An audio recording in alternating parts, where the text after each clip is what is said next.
car. 1 second. I'm gonna say something. 1 second, okay? Okay? Let me hold it. Alright, but let's not slam it, okay? So these are Indian humped cattle. Come here. Pup, come here. And this is a type of, this is one of the breeds, Gir, G-I-R. This is one of thousands of breeds of the Indian humped cattle, also called Bos indicus. The flatback cows are called Bos taurus, that we see in the West.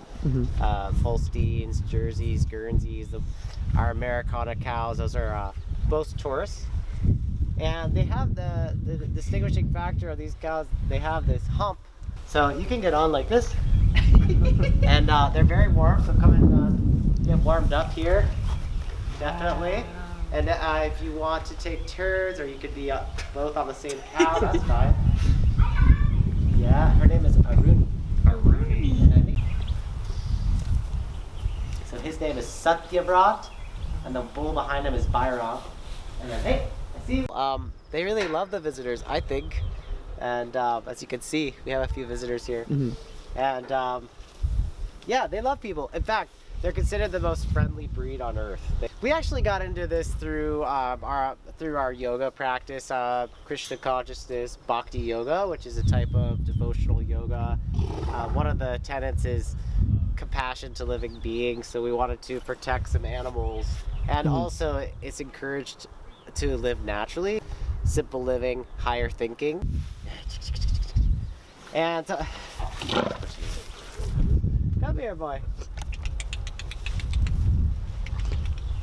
I'm happy to talk about the background. So my journey kind of starts after college. I did a normal business degree in Florida State, and I became very philosophical at the end of college. I was a musician, was really into philosophy, and I was kind of like, what am I going to do in my life now? What's the meaning of life? You know, basically. Started studying a lot of philosophy, and I got a copy of the Bhagavad Gita as it is by Bhaktivedanta Swami, which is just an incredible text. If you've never read the Bhagavad Gita, highly recommend. Everybody should read Bhagavad Gita. It's sort of the essence of Eastern yogic philosophy, and it's actually based on a battlefield and two warriors talking about the meaning of life. So that was a really big turning point for me. I sort of geared my life towards service, spiritual growth, and trying to connect with the absolute truth, God, however you understand that concept. And so from that point on, I started living in ashrams in the US, Canada, and India, doing some really deep study, like meditation, chanting, deep studies into these wisdom texts. And finally, I met my wife, Joy Jalangi, and we got married, and we wanted to have kids, but we wanted to have kids on the land, in nature, as our spiritual teachers tell us, simple living, higher thinking, that we should live in nature, close as nature as possible, so we can. That's the easiest way to connect with God, is when you're in nature. You know, not that you can't connect with God in a skyscraper. You can, but it's easier in God's nature, and so we wanted to protect animals. One of the tenets of Krishna consciousness is compassion to all living beings. So we got some cows. We also keep honeybees, and we have had 3 boys since we've been out here, about 8 years now. And that's just like the quick rundown of how we ended up here.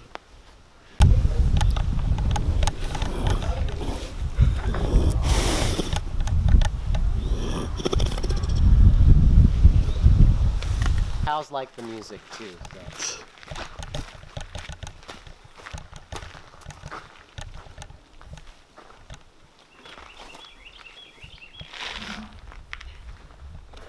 There, we gotta move finally.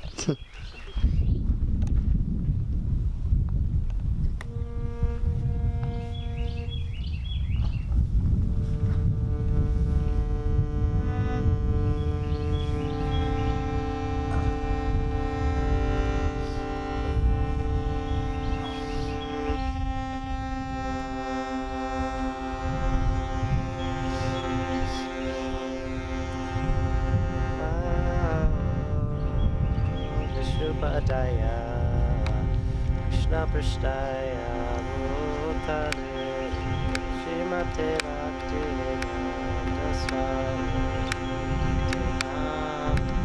Namaste Sarasvati Deve Gauravani Pracharine Nirvishesha Shunyavadi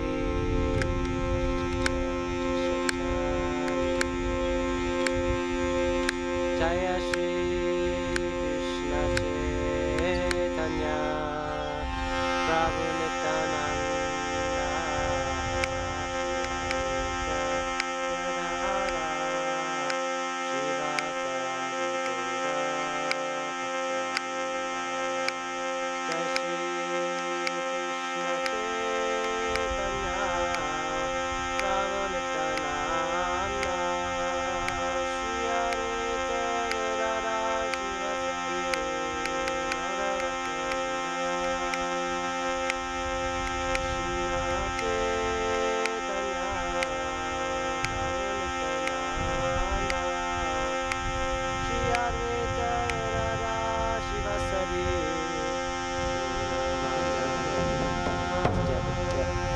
This chanting is the main practice of the Bhakti yoga tradition. It's called Kirtan. Kirtan is chanting names of God and Goddess. They are. It's a direct calling out of like. It's said to be like the baby calling for the mother. We're meant to call out to God and Goddess like a baby calls out to the mother. It's just like a call for help, and it's a call for like to be engaged in service, like to. It's sort of like a plea to be synced up, like that we feel like maybe sometimes we feel like we're out of sync with things. That's kind of actually like some of these things are taboo now. I don't know why. I mean, I know why, but like yoga and the word religion is taboo. Like if you say religion, people just wince. But the word religion is Latin for. If you understand some of the linguistics, the etymology, like religion means religion means connect, like a ligament. So the word religion just means reconnect. So when we say like religion, it just means like, how do you reconnect? Because why do we need to reconnect? Because we're not connected. So, and then yoga also means religion. Yoga means, the closest English word is yoke. Like you yoke two horses, two bulls together. So the word yoga, the word religion, they mean exactly the same thing. It just means, how are you connecting?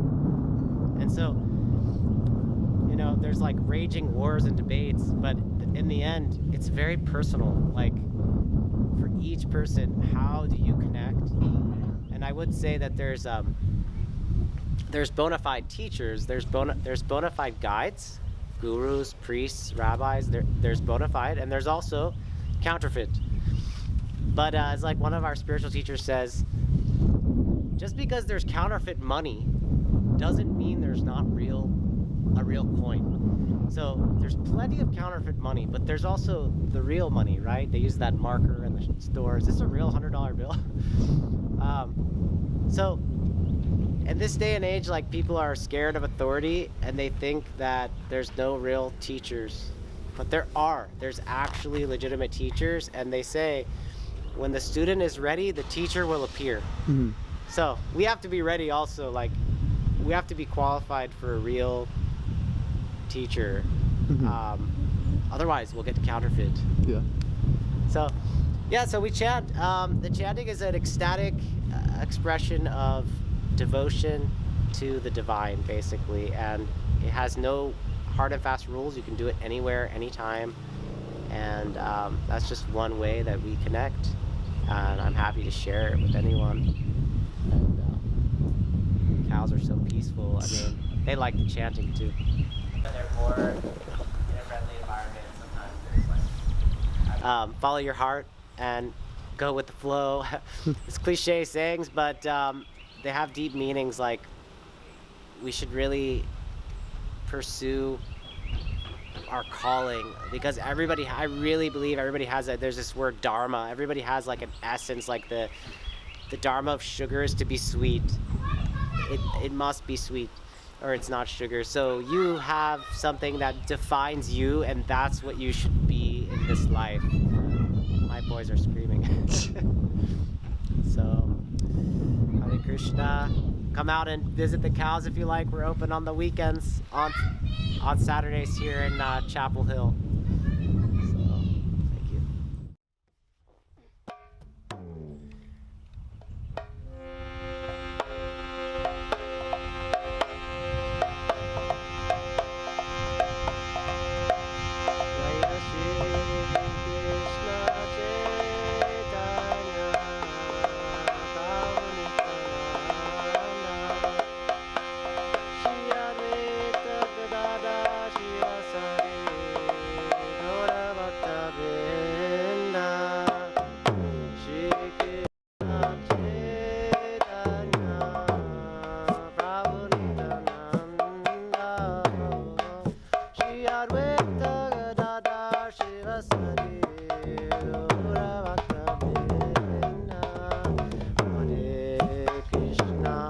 Hare Krishna, Krishna Krishna, Hare Hare, Hare Rama.